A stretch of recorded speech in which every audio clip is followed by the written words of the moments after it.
2007 সাল থেকে শুরু হয়। প্রায় 19 বছর ধরে আমাদের একাডেমি কার্যক্রম চলতেছে। আমি এই একাডেমিতে প্রায় 11 বছর ধরে কাজ করতেছি। আমার নাম সাদমান খান সাকিব। আমি গ্রিন সিলেট ক্রিকেট একাডেমির একজন প্লেয়ার এবং প্রায় 6 বছর ধরে এখানে প্র্যাকটিস করতেছি।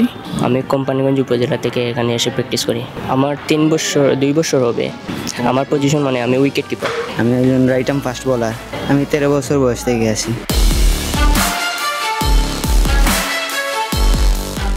আমার আইডল লিটন কুমার দাস। ওনার যে ক্লাসিক্যাল শটগুলো মানে মোনালিসার মতন এমন শটগুলো গেছেন মানে ওনার মন জুড়ে হয়ে যায় ওনার খেলা দেখতে। তাসকিন আহমেদ আর তানজিন সাকিব আমার তাসকিন ভাই সুইং লাইন লেন্থ তাদেরকে ফলো করি আমি। তানজিন সাকিব ভাইকে দেখা হয়েছে, ভাই বলছে অনেক ভালো বোলিং করো, অনেক আগে যেতে পারবা বলছে। যেরকম প্রত্যেকটা ক্রিকেটারের যেমন টার্গেট থাকে ন্যাশনাল টিম খেলার, আমার টার্গেট আছে আপাতত প্রিমিয়ার খেলার। অনেক প্লেয়ার এখান থেকে বাইর হয়েছে। খালেদ আমাদের একাডেমিতে ছিল, উনি এখন বাংলাদেশ টিমে খেলতেছে। তারপর ফেরদৌস আছে, তানজিম সাকিব উনিও ছিলেন আমাদের এখানে প্রায় 7-8 মাস কাজ করছে। এরপরে উনি বিকেএসপিতে চলে গেছে।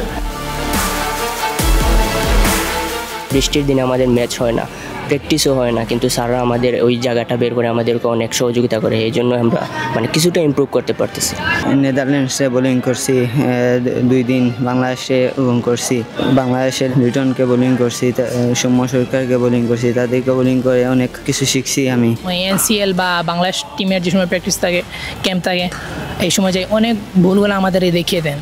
যেমন ন্যাশনাল টিমের একজন পেস বলার অনেক বিষয়গুলো ওনারা জানেন।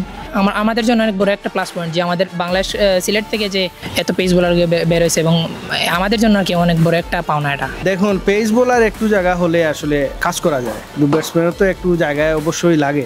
যেমন আমরা সিলেট, আপনারা জানেন যে সিলেট বৃষ্টিপ্রবণ এলাকা, এই প্রায় এখানে বৃষ্টি হয়, তো এইভাবে আসলে প্র্যাকটিস করার সুযোগ হয়। ভালো জায়গায় খেলতে হলে আমাদের ফেসিলিটিসগুলো দরকার। বর্তমানে আমাদের নিজস্ব যে গ্রাউন্ড সিলেট জেলা স্টেডিয়াম, সেখানে আমরা বৃষ্টির জন্য অনেক সময় আমরা প্র্যাকটিস করতে পারি না বা ম্যাচ খেলতে পারি না। আমাদের মেইন লিগ গ্রাউন্ড, আমাদের পিচে উইকেট নেই, মানে উইকেটের অনেক সংকট। অনেক ব্যাটসম্যান আছে যারা ফ্লিক্সে খেললে তো ওইরকম বল জাজ করা যায় না। উইকেটে খেললে দেখা যায় যে আমরা বল জাজ করতে পারতেছি, বোলারকে বিট করতে পারতেছি, তখন উইকেট তো আমাদের নাই। বৃষ্টির জন্য অনেক সময় আমরা মাঠও অনেক ভিজা থাকে, তাই জন্য আমরা ঠিকমতো প্র্যাকটিস করতে পারছি না। অনেক দিন এখানে ফুটবল খেলা হচ্ছে, তাই জন্য আমরা নিয়মিত প্র্যাকটিস করতে পারছি না। জেলা স্টেডিয়ামের এই তো আপনি দেখছেন, তো এটা আসলে একটু ঝুঁকিপূর্ণ। এখানে সবগুলা ইভেন্টই হয় এই জেলা মাঠে, তবে আমাদের যখন ফুটবল খেলা থাকে তখন আমরা প্র্যাকটিস করতে পারি না, তখন আমরা অন্য টাইম ব্যবহার করতে হয়, তো ওই টাইমে আবার দেখা যাচ্ছে বৃষ্টি থাকে। তো সবগুলা মিলে আসলে একটা মাঠে এতগুলা খেলা যদি হয়ে থাকে তাহলে তো ক্রিকেটের জন্য তো কিছু হবে না। যেহেতু অন্যান্য ইভেন্টের সাথে ক্রিকেটও একটা ইভেন্ট, ওটাও চলুক, আমাদের জন্য একটা সময় বের করে দেখ যে এই সময়টা আমরা যেন প্র্যাকটিস করতে পারি।